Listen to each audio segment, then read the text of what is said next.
Bonjour à chacune et à chacun d'entre vous.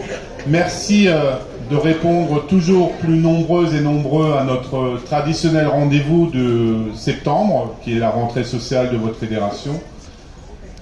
Et comme vous le voyez, quand les saints sont sortis, il fait beau. Et il est vrai que depuis que nous organisons cette manifestation, nous prenons des précautions, mais nous n'avons jamais de pluie.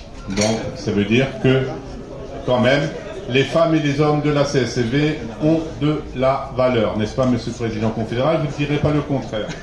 Alors, voilà, un grand bonjour et merci de rendre cette rentrée sociale de plus en plus populaire et de venir de plus en plus nombreux. Là, je lis ce que je viens de dire, en fait. Merci à nos partenaires pour leur présence. C'est important d'avoir des partenaires. J'y reviendrai. Vous nous apportez une contribution importante pour le statut social des salariés dans les différentes branches et on a besoin de vous et vous avez aussi un peu besoin de nous d'ailleurs. Merci aux représentants des branches professionnelles. Les branches professionnelles à la CFTC-CSLV, on y croit beaucoup parce que nous croyons, nous avons foi dans un statut social unique ou minimal pour des salariés qui exercent la même profession. Les entreprises sont en concurrence, mais il faut que les salariés aient un statut social minimal qui soit défini au niveau de la branche. Et les gouvernements successifs ont détricoté effectivement les branches. Nous voulons, nous, des branches fortes. Cette rentrée sociale est toujours et encore marquée par une dégradation des conditions de travail dans nos entreprises, par une forte augmentation de l'absentéisme. Ça doit nous alerter. Est-ce que ça a un lien avec la disparition des CHSCT? Il est trop tôt pour le dire. Et on a surtout un problème récurrent du pouvoir d'achat des salariés. Donc là, ça fait quelques années qu'on répète la même chose. Il faut que ça bouge. Et pour que ça bouge, il faut que les salariés se bougent le 18 septembre pour cette manifestation intersyndicale. Non pas pour dire que tout est nul, mais pour dire qu'il y a un besoin de pouvoir d'achat pour les salariés, il y a un besoin de mieux vivre. Je pense que Cyril reviendra sur cette journée du 18 un peu plus tard dans son allocution, mais nous avons vraiment besoin de nous saisir de ce sujet si nous voulons un peu plus d'amour dans notre pays, parce que notre pays est traversé de haine en tout genre. Voilà, si vous retrouvez de l'amour, il faut aussi donner. Pour être aimé, il faut d'abord aimer. Donc nous disons effectivement avec vous et avec l'ensemble des salariés, non, non et non. Les salariés ne peuvent plus être les vaches à lait du financement des politiques des gouvernements successifs. Il faut trouver d'autres alternatives. Les salariés aspirent à mieux vivre. Les salariés ont besoin de nourrir leur famille. Les salariés ont des besoins vitaux et il n'est plus possible de les taxer. Parce qu'après, il n'y a plus rien. Il n'y a plus que la sueur. Donc, à la CFTC, nous avons... grâce à chacune et à chacun d'entre vous, des femmes et des hommes qui font vivre nos idées dans les entreprises, dans les branches et dans nos structures. Et ça, c'est vital, c'est très important. La CFTC est un syndicat, est un grand syndicat, est un syndicat important. Et grâce à vos efforts de tous les jours, nous pouvons pérenniser la représentativité de la CFTC. Vous savez que les actions de la fédération, ça y est, il y a M. Macron qui appelle notre président. Nos actions... On verra s'il y a un revient avec le sourire ou pas. Nos actions sont orientées vers nos adhérents, vers nos électrices et nos électeurs. Il ne faut jamais oublier nos électrices et nos électeurs parce que, vu la loi, c'est grâce aux voix de nos électrices et nos électeurs que nous pouvons les représenter. Donc, les salariés attendent de nous des réponses à leurs préoccupations et non du blabla.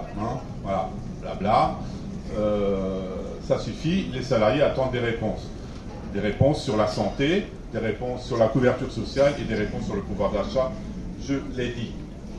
Alors, nous vivons une période particulièrement importante dans la mondialisation de l'économie et pour les salariés de la fédération qui ne travaillent pas dans le commerce, quand vous vous baladez, là je répète ce que j'ai dit hier en réunion, donc Cyril, tu t'étonneras pas, tu connais déjà la musique. Donc, quand vous vous baladez dans les centres commerciaux, vous avez vu qu'il y a un certain nombre d'enseignes qui ont disparu. André, Camailleux, Habitat, Printemps, Go Sport, Koukaï, San Marita, Jennifer, Minelli, Naf, non, je m'arrête là, Pinky, etc., etc. Mais on va s'arrêter où, là? Là, ça commence à bien faire, tous ces emplois qui disparaissent. Alors, certaines entreprises sont reprises, mais pas forcément avec les mêmes salariés. Donc là, ça suffit. On ne peut plus accepter, on est un syndicat de salariés, nous devons défendre les intérêts des salariés.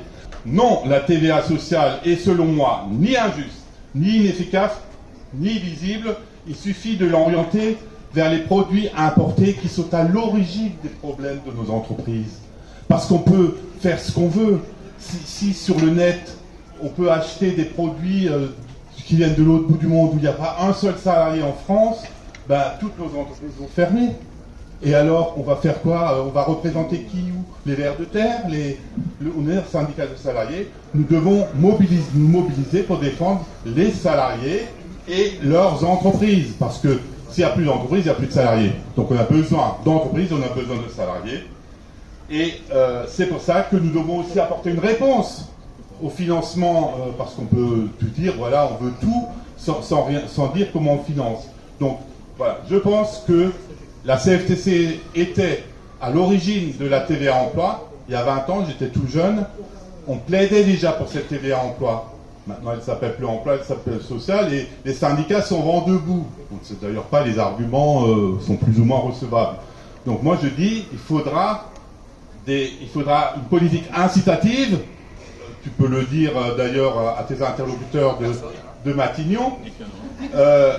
Nous avons effectivement besoin d'une politique, non pas protectrice, mais qui aille dans l'intérêt des entreprises et des salariés du commerce et des services d'ailleurs. Donc nous avons besoin de nous mobiliser là-dessus, sinon nous ne servons pas à grand-chose. Si nous sommes juste là pour régler le bobo quotidien du salarié, ils n'ont pas besoin de nous pour ça. Alors, sur le dialogue social, et là, je prends à témoin mon ami Manu, qui entre-temps a progressé, puisqu'il est numéro 3 de la Confédération, moi je suis rien. Mais bon, c'est pas grave, il a de l'ambition, j'en ai un peu moins. La DARES vient de sortir un rapport sur les ordonnances Macron, encore lui. Vous savez, en 2017, quand il est arrivé, il a dit « pas de corps intermédiaires. Moi, président, je veux un lien direct avec chaque Française et chaque Français. » On voit ce que ça a donné. Bon, et bien sûr, tout le monde sait qu'on a besoin de corps intermédiaires.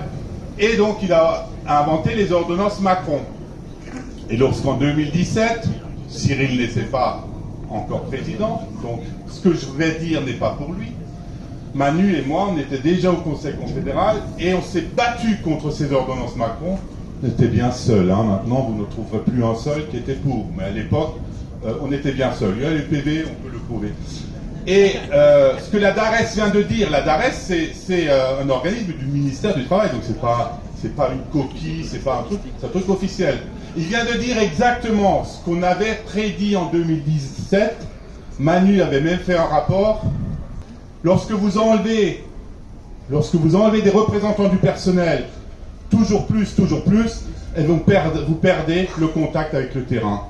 Vous perdez le contact avec le terrain. Le fait que les représentants de proximité ne soient pas obligatoires, vous perdez le contact du terrain. Donc les entreprises, qu'est-ce qu'elles font? Elles font des CSE XXL, XXL, et puis l'établissement X ou Y n'a plus de représentants du personnel. Ce n'est pas possible, et c'est ce qui crée le climat de confiance entre les salariés et leurs syndicats, parce que les élus sont de plus en plus éloignés. Et ça, nous n'en voulons pas. Nous ne voulons pas, cher Cyril, de CSE XXL, où il y a juste, alors il y a une quarantaine de personnes, mais où les 3/4 des établissements ne sont pas respectés, ne sont pas représentés. Ce n'est pas possible, il faut travailler là-dessus. Et si vous voulez, vous prenez nos notes à Manu et à moi de 2017, on a des solutions. Après, vous savez aussi que les mesures de représentativité tombent, les décrets tombent les uns après les autres, et donc ça, c'est le fruit de votre travail au quotidien dans les entreprises. La fédération CFTC-CSFV, toujours plus grande, toujours plus de poids dans les branches professionnelles, grâce à votre travail au quotidien. On ne mesure pas assez le travail au quotidien dans vos entreprises, renforce la CFTC. Alors, je pense que par contre Cyril, et je pense qu'il va le dire, a toutes les raisons d'être fier des résultats de notre fédération, puisqu'on a encore gagné des parts de marché. Ça ne veut pas dire qu'on est bon partout, mais on a encore gagné de nouvelles branches où on est représentatif, et on a gagné des points dans les branches où on existe déjà. Donc ça, c'est quand même grâce au travail de terrain. Hein, c'est pas dans les salons, c'est pas dans les. Ça se fait sur le terrain. Chaque voix se fait sur le terrain, et nous n'avons pas de mots assez forts pour vous dire notre reconnaissance et nos remerciements pour ce travail au quotidien, parce que c'est essentiel pour un syndicat. Le syndicalisme se fait sur le terrain. Ça ne veut pas dire qu'il ne faut pas être accompagné. Hein. On essaye de vous accompagner au mieux avec nos services à la fédération, sur la communication, sur le juridique, sur la formation. Et on veut aller toujours plus loin avec vous. Sur les forums aussi, là on avait un sujet avec la Confédération, puisque les budgets étaient un peu limités. Et vous nous avez dit, oui, mais d'accord, mais moi j'ai besoin de mon forum pour motiver les équipes et tout ça. Tout ça, on le gère, mais c'est vrai que parfois il y a des problèmes budgétaires. J'arrive à la conclusion, Monsieur le Président, chers amis. Malgré une défiance des salariés envers les syndicats, nous devons poursuivre notre travail et nos efforts parce que les salariés le méritent. Nos remerciements vont à tous les salariés qui, par leur travail, font la richesse de notre pays. Je le crois. Nous devons aux femmes et aux hommes qui font vivre nos idées dans les entreprises, je l'ai déjà dit, à nos partenaires, et je le redis parce que j'y crois profondément, qui nous aident dans nos réflexions, qui orientent nos choix et avec lesquels nous construisons des avancées sociales dans les branches et dans les entreprises. Et ce n'est pas fini. Je le redis, nous devons construire toujours plus, et ceux qui négocient avec le gouvernement doivent nous aider à rendre la branche toujours plus forte. Parce que les entreprises ne peuvent pas forcément tout faire. Nous avons besoin d'une solidarité, et cette solidarité doit se faire au niveau de la branche pour les salariés d'un même secteur professionnel. Alors, dernière page, Monsieur le Président. C'est parce qu'on m'a dit dans l'oreille, il faut que je lise, parce que si je ne lis pas, j'en aurai jusqu'à 17h. Alors, un remerciement aussi à nos électrices, à nos électeurs. Le syndicat doit recréer de l'espoir et de l'espérance. Les salariés doivent trouver en nous des syndicats proches de leurs préoccupations, et c'est ça qui fait aussi la force de la CFTC. Nous, notre rôle, c'est pas d'être brillant devant un micro, on s'en fout de ça. Nous, notre rôle, c'est d'être brillant devant nos collègues de travail, d'être reconnus par nos collègues de travail, et d'être identifiés comme des interlocuteurs par nos collègues de travail. C'est ça qui nous rend forts. Ceci est notre force. Donc j'ouvre donc cette rentrée sociale 2025 dans une atmosphère sociale très tendue, mais dans l'espoir de poursuite du dialogue pour retrouver un monde du travail apaisé et prêt à relever les défis qui nous attendent. À la CFTC, nous sommes et restons dans l'espérance. Donc vive les salariés et les entreprises de France et d'ailleurs, vive les forces vives de notre pays, et vive la CFTC, et vive chacun et chacune d'entre vous. Merci.